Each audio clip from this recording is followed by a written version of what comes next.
Hello प्यारो, एक बार फिर से स्वागत है। तो इस समय आप देख रहे हो, ये हमारे पास पेपर है engineering materials and strength of materials. Engineering mechanics, even ऐसा मटेरियल्स नहीं है, इंजीनियरिंग मैकेनिक्स के नाम से है।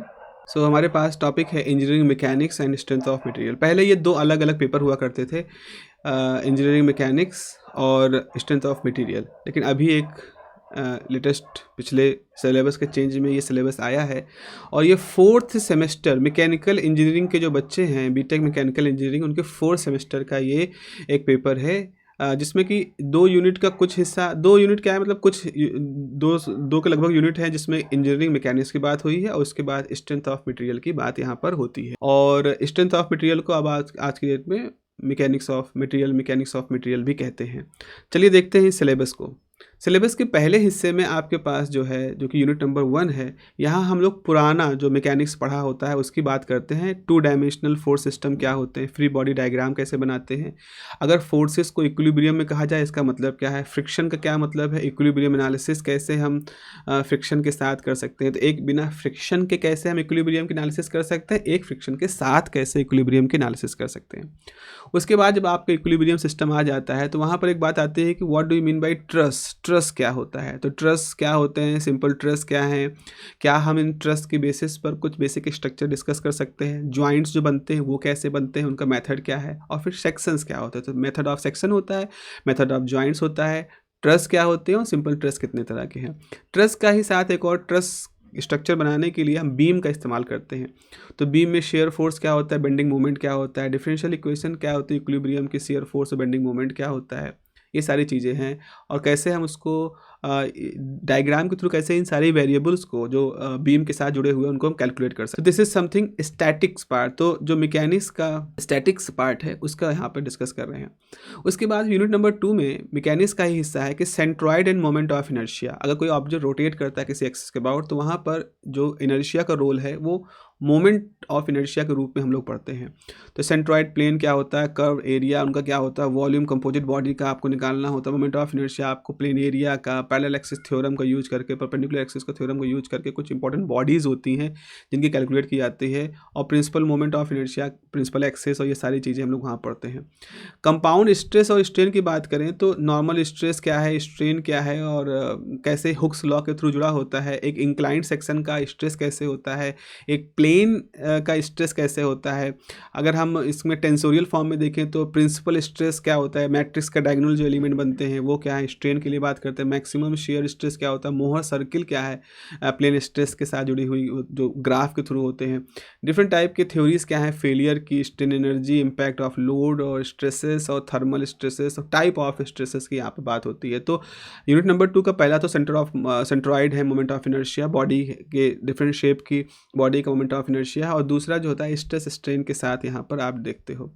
यूनिट नंबर 3 में वही स्टैटिस्टिक्स का पार्ट आगे कंटिन्यू होता है। अब ये मैकेनिक्स और स्ट्रेंथ ऑफ मटेरियल दोनों का मिला जुला हिस्सा आ गया है। अगर हम बीम की बात करें, उसमें स्ट्रेस की बात करें तो प्योर बेंडिंग होगी तो क्या होगा, नॉर्मल स्ट्रेस बीम में होती तो क्या होगा, शेयर स्ट्रेस बीम में होती है तो एक्सियल लोड पे क्या होता है, कंपोजिट बीम का क्या कॉन्सेप्ट है, कैसे हम कंपोजिट बीम को इंट्रोड्यूस करके बहुत सारी प्रॉब्लम को रिजॉल्व कर सकते हैं। डिफ्लेक्शन ऑफ बीम में है आपके पास कि डिफरेंशियल इक्वेशन कैसे होती है, इलास्टिक कर्व को बिलोंग करते हैं, डिफरेंशियल इक्वेशन क्या होती है, कैंटिलीवर और सिंपल सपोर्ट बीम सिस्टम क्या होता है, मैकलॉय मेथड क्या होता है, और कैसे ही हम कंटिन्यूअस बीम फिक्स्ड मेथड वगैरह से रिजॉल्व करते हैं।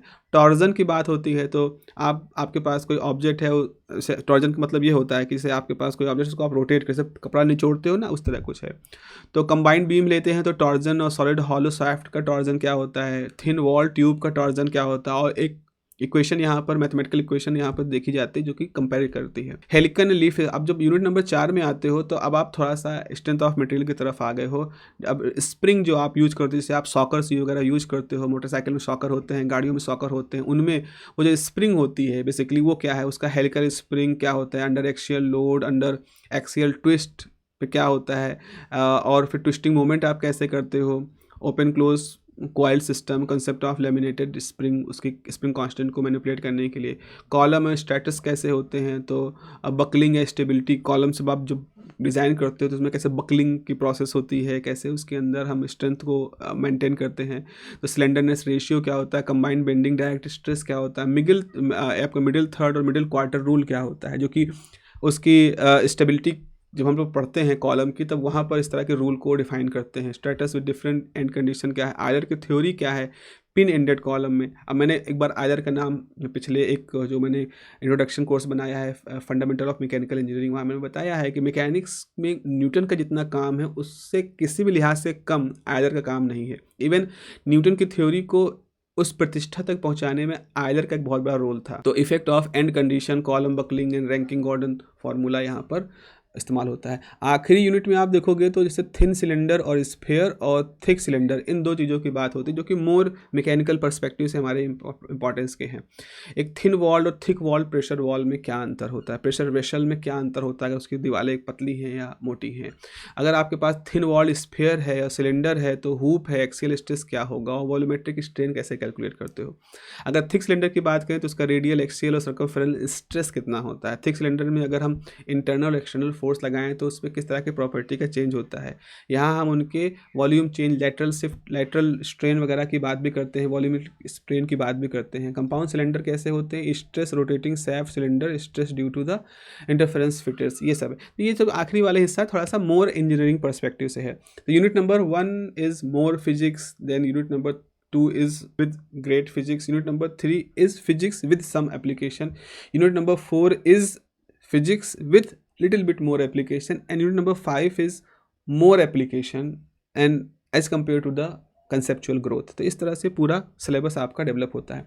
किताब की बात करें तो जैसे ये आपकी रतन की जो किताब है ये लाइब्रेरीज़ में अवेलेबल होती है, अच्छी किताब है। अगेन जैसा कि मैंने बताया था हिबलर का मैं बहुत बड़ा फ़ैन हूँ इस मामले में।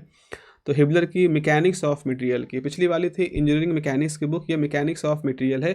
इवन स्ट्रेंथ ऑफ मटेरियल का अब नाम चेंज हो गया है एक तरह से, अब स्ट्रेंथ ऑफ मटेरियल के बजाय मैकेनिक्स ऑफ मटेरियल नाम देते हैं, बिकॉज स्ट्रेंथ ऑफ मटेरियल ऐसा लगता है कि पर्सपेक्टिव बड़ा पतला कर दे रहा है, कम कर दे रहा है कि हम केवल उसके स्ट्रेस, स्ट्रेन, इलास्टिसिटी, डक्टिलिटी इसी सब की बात करते हैं। लेकिन जब मैकेनिक्स ऑफ मटेरियल की बात करते हैं, पढ़ते हैं, तो हम उन स्ट्रेस का यूज कैसे एप्लीकेशन में कर सकते हैं, उस स्ट्रेस का यूज किसी प्रैक्टिकल फिजिकल रियलाइज जब करते हैं तो कैसे उसका यूज करते हैं, वो सारी चीज़ें यहाँ पर होती हैं।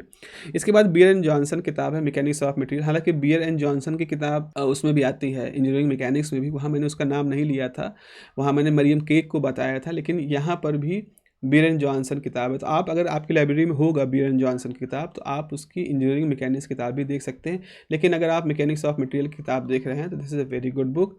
टाटा मैकग्रा हिल की किताब है और लाइब्रेरीज़ में अवेलेबल होती है। तो ये है वो बुक जिनको हम लोग अपना बेस बनाएंगे और इससे पहले का सिलेबस जो हमने आपसे डिस्कस कर लिया है। तो चलिए मिलते हैं आगे की वीडियोस में और हम लोग कोशिश करेंगे इन चीज़ों को और डीपर साइड में डेवलप करने की। Have a nice day, take care.